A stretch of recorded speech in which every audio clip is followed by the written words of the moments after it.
What's up, YouTube? Welcome back to our channel. It's the Choose here from Choose to Explore, where we teach you guys how to see the world and save $1. So we just had an amazing 6-day group trip through Cuba. And while we had an amazing trip, there's just so many different things that we wish that we would have known before. So we're going to give you 13 things that you should know before you go to Cuba, especially if you're an American. So stay tuned, guys. So first things first, Cuba is such a unique destination. It's almost like you're time traveling. So from the old classic cars, to the old buildings, to the streets, to me, it's just like time traveling. So all over Cuba, you'll see these old cars from the 1950s. And these are American cars and also the Russian cars. Now the reason why you see these old cars is because of the US trade embargo, which basically limited Cuba from bringing in any newer cars into the country, or at least made it super difficult for them to do it. So because of that, they have these really old cars that they've been able to maintain throughout all these years. You will find some old classic gems, but you will find some old dusty cars as well. Yes, and definitely the air quality is definitely affected by this as well, because the air feels a little bit heavier all throughout. And that's because a lot of these older cars were not really the most environmentally friendly. So when you're in Havana, you will definitely see a noticeable difference in the air quality. Or if you want, they can drive you around in an old classic car for a fee, of course. Just be sure to negotiate. So as an American, we're so privileged to have one of the strongest passports in the world. We are used to being able to travel almost anywhere visa-free or with a visa on arrival. However, Cuba is the only place in the Caribbean that you need a visa in order to enter as an American. So prior to 2015, Americans were not allowed to enter Cuba. So that brings us to our next point, that as an American, you can't travel to Cuba as a tourist. You actually need a specific kind of visa, and we made an entire video on that visa process and everything you need to know to enter Cuba as an American. And that's linked above and in the description below. And there's also a blog article on our website, choosetoexplore.com, with all the details. So a lot of people still think that we can't enter, but in actuality, we just went. So we definitely know that you can go. Alright, so on to our next point. As an American in Cuba, your US credit cards and your US debit cards will not work at all. They will not work at all. Now this point is super important because as an American, you need to travel with a ton of cash. Because the minute you run out of cash, you won't be able to get any more cash. Your debit card will not work. I mean, maybe somebody could Western Union you, but I mean, that's doing too much in order to figure that out. So just be sure to bring enough cash for your entire time in Cuba. More than what you think you need, bring it. So normally I wouldn't recommend people having a ton of cash when they're traveling, but Cuba is very different because Cuba is very, very safe. Throughout our whole trip, we didn't feel threatened or unsafe at any point in time. Cuba actually has a really low crime rate, and they have a very low tolerance for guns and drugs. So you don't have to worry about a lot of those things here in Cuba. So even though you are bringing a lot of cash with you on your trip, you don't necessarily need to bring a huge amount every time you leave your house. So you should be able to disperse your money. Put a little bit in your day bag, put a little in your suitcase, put a little in your sock, put a little bit in all different places in order to keep it safe. Yeah. So this ties perfectly into our next point, which is all about money in Cuba. So there used to be the CUC and the CUP, and if you read a lot of blog articles, they're kind of outdated and they still mention both of these currencies, but that's no longer the case. There's only one currency now in Cuba. So even though there is one unified currency, which is the Cuban peso, the crazy thing is that's not even their preferred method of payment. In a lot of places, they prefer the US dollar or the euro, which is like, how am I in Cuba and you don't even want the peso? How do you not even want your own money? But we're going to talk about that. And this is a big reason why I do not recommend changing all your cash to pesos when you guys get there. So you might be used to exchanging your money at the airport, but we would not necessarily recommend doing that right away. And this is because there is an official rate and there is a black market rate. Now the official rate is somewhere around 120 pesos. You might even get less than that at the airport. But on the black market, you may be able to get the rate for 160 or somewhere around 170 pesos. And that difference will determine how far your money will go. I mean, you only got cash on your trip, so you gotta be wise with it because you don't want to be stranded in Cuba. But wait, what's the black market? So, the black market is not like what you guys think in America or on TV about the black market where they're selling tiger paws and elephant tusk and stealing things from museums. The black market is the market that is not regulated by the Cuban government. You can see the black market all over. So what we recommend is changing your currency with people on the street. And you don't have to look to try to find these people. They'll come directly up to you. And they'll say, money exchange, cambiar, if you guys want to change currency. Just be sure you know the rate before you start exchanging the money. So as an American visiting Cuba for the support of the Cuban people, you are not allowed to support the Cuban government. That means you're not allowed to stay in government-run hotels, and you're not allowed to eat at government-run restaurants.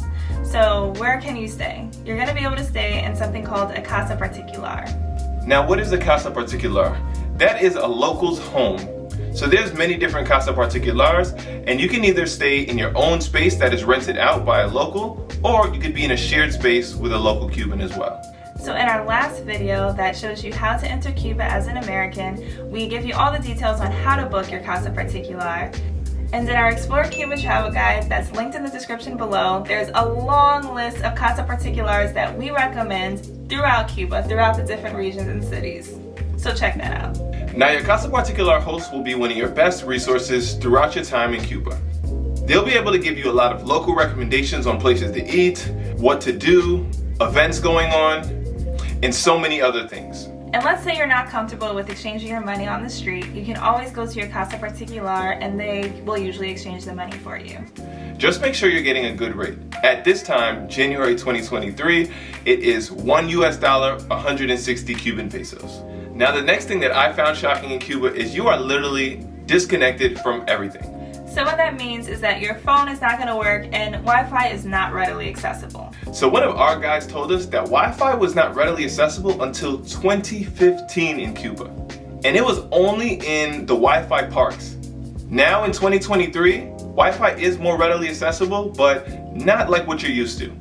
Some Casa Particulares have Wi-Fi and some don't. So just be sure to check and make sure you're getting one that does, if Wi-Fi is an important thing to you. So it's also pretty surprising is that public Wi-Fi was not free. You actually need to purchase a Wi-Fi card. So when we were in the airport, I think we were like station 3 or something, and we actually picked up a Wi-Fi card from there. And even though it's not free, it is really inexpensive. At the airport, I think I paid $1 for 5 hours or something like that. So it's really affordable. But you need to know how to log in, log out, and instructions on how to do all of that is included in our guide. Also, the Wi-Fi is restricted in Cuba as well. So American websites such as Airbnb, Booking.com, a lot of these websites that you're used to using are not allowed in Cuba. They're blocked. You can't access them. But, I mean, if you did have a VPN, maybe it'll work, but we can't speak on that because we didn't really do that. So be sure to book your Airbnb beforehand because you will not be able to book an Airbnb while you're there. And be sure to have screenshots of everything. So my wife and I have an international plan with T-Mobile, and that basically gives us international data all around the world. Cuba is actually the first place that I've ever been to where we were out of coverage for our cell phone and data.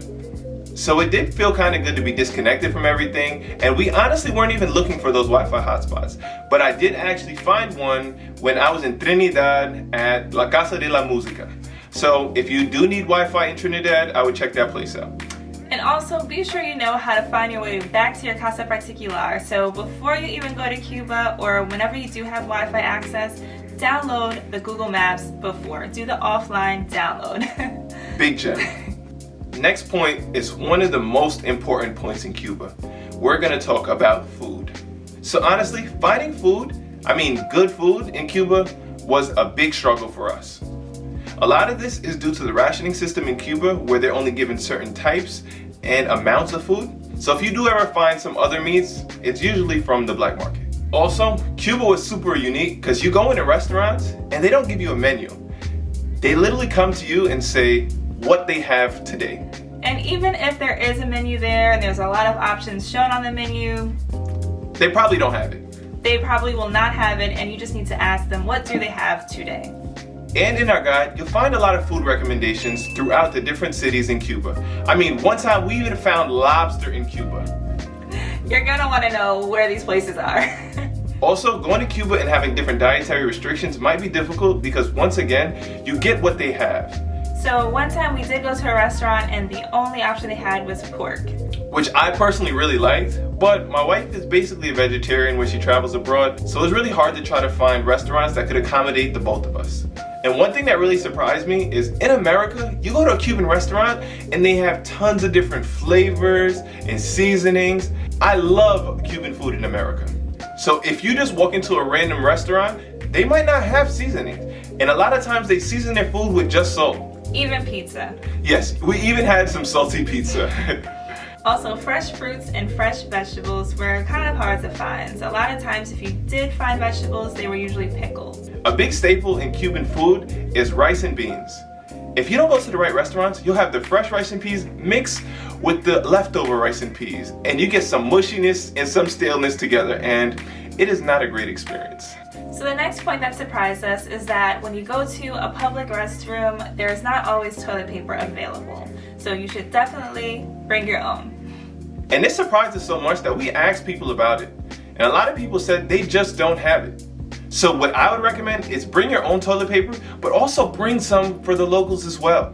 And not only that, but also feminine hygiene products such as pads and tampons are really important because they're running low on those items as well. So it's a good idea, if you have extra space in your bag, bring some of those products with you to donate to the local Cubans. And not just that, a lot of other medical supplies as well as condoms, Tylenol, a lot of those different things you should bring to donate as well. So the next thing that surprised me was the large prevalence of Afro-Cuban people in Cuba. A lot of times when we travel, we're really the only people that look like us. And it was really welcoming to be surrounded by a lot of other Black people. So if you want a really good Afro-Cuban experience, Sundays at noon and a little bit outside of downtown Havana, you'll see a festival in Calle de Hamel. So I highly recommend it if you will be in Havana at Sunday. And this strong Afro-Cuban population even showed us the capoeira fighting style.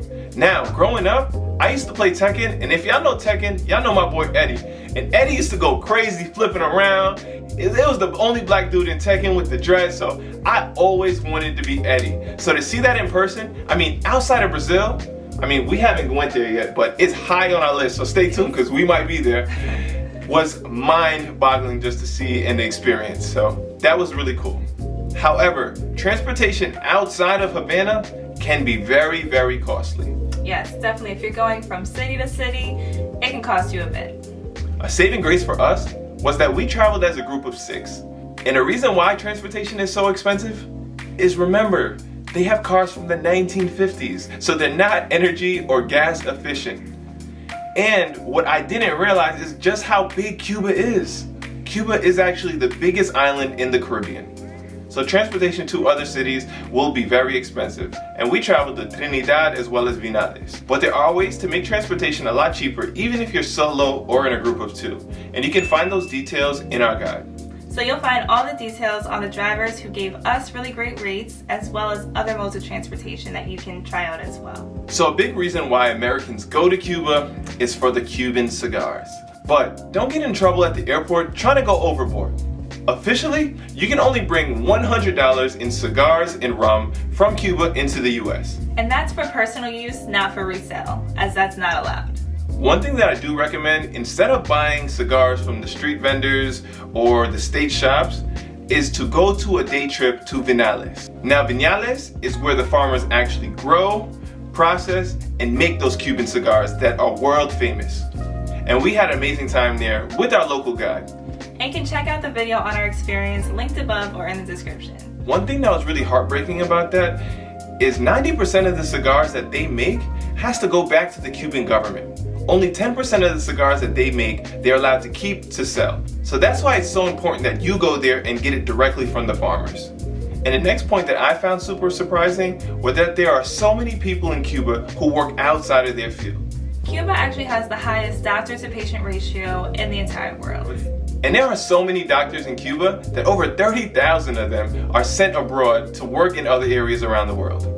Surprisingly though, you'll find a lot of doctors and lawyers and other skilled professionals working outside of their profession. A lot of them work in tourism, taxi drivers, and other different fields. And this is because they actually make so much more money in tourism than they do working for the government. And those are the things that we wish we knew before we went to Cuba, and we hope it really helped you out. Did you guys find any of these things surprising? If so, let us know in the comments below. So thank you guys so much for checking out our video. We truly appreciate it. Next week we're going to have our full Cuba vlog, so please stay tuned and please be sure to like, comment, and subscribe, and we'll see you guys on the next one. Choose out.